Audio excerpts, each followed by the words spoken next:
गांव के बीचों बीच स्थित हमारा घर एक समय में पूरे गांव के लिए मिसाल था।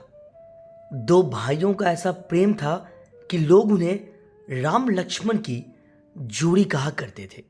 लेकिन समय बदलता है और साथ में लोगों की सोच भी।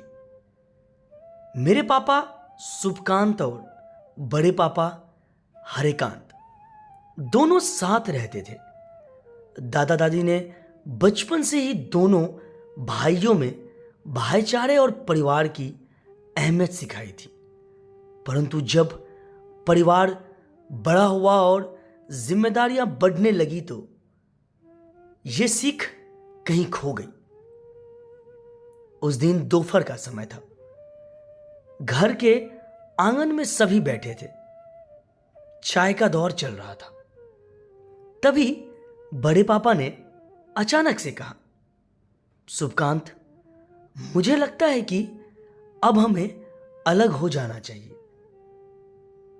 मेरे पापा ने चौंकते हुए पूछा, अलग?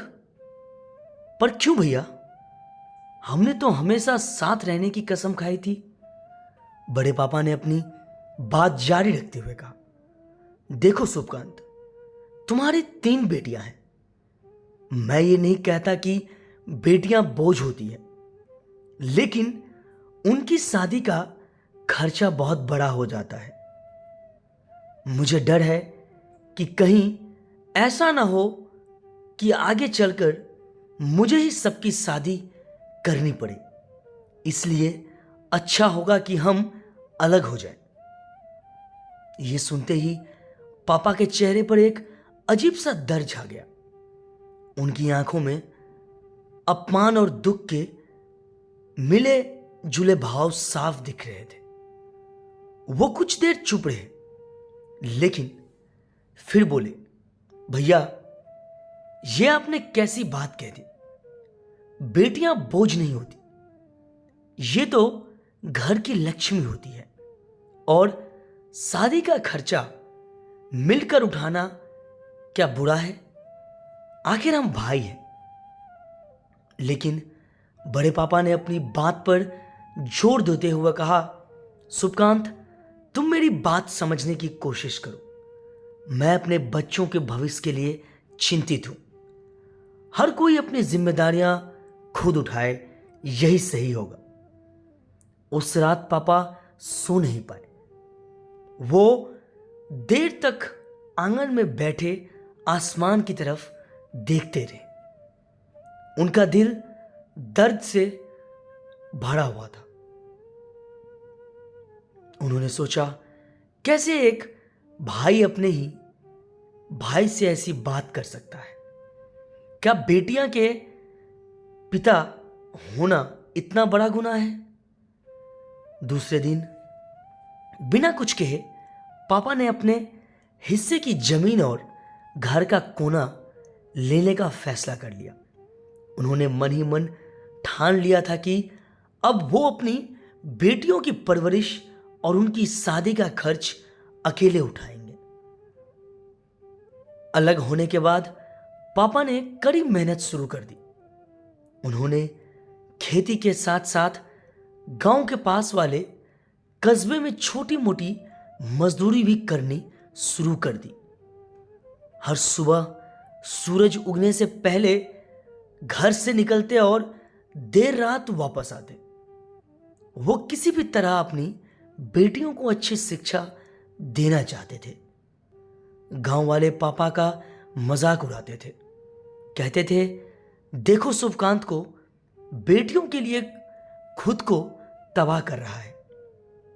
पापा सब सुनते थे, लेकिन जवाब नहीं देते थे।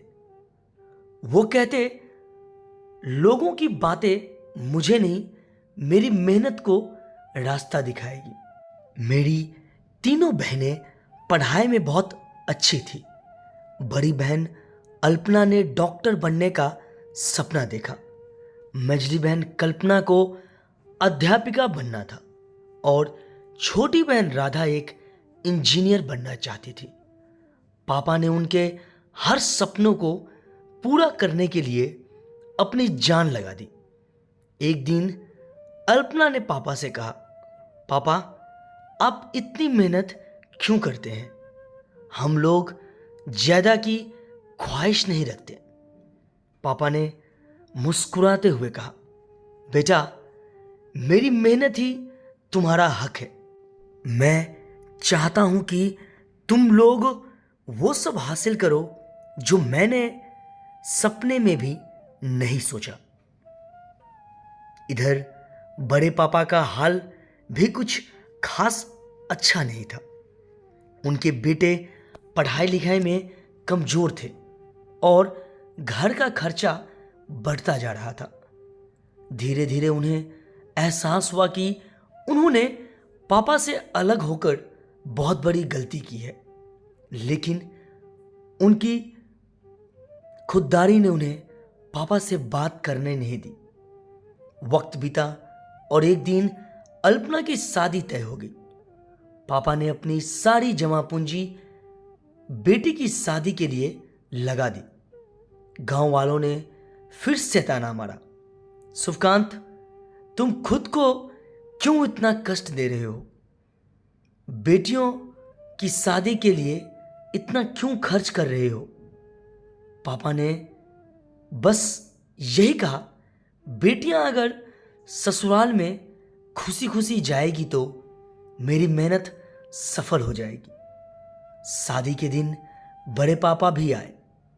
जब उन्होंने देखा कि पापा ने कितनी शिद्दत से अपनी बेटी की शादी करवाई थी तो उनकी आंखें नम हो गई। वो पापा के पास गए और कहा, सुफकांत मुझे माफ कर दो। मैंने तुम्हारी बेटियों को बोझ समझा, लेकिन तुमने उन्हें अपनी ताकत बना लिया। मैं गलत था। पापा ने बड़े पापा को गले लगाते हुए कहा, भैया आपने मुझे माफ कर दिया, यही मेरे लिए सबसे बड़ी बात है।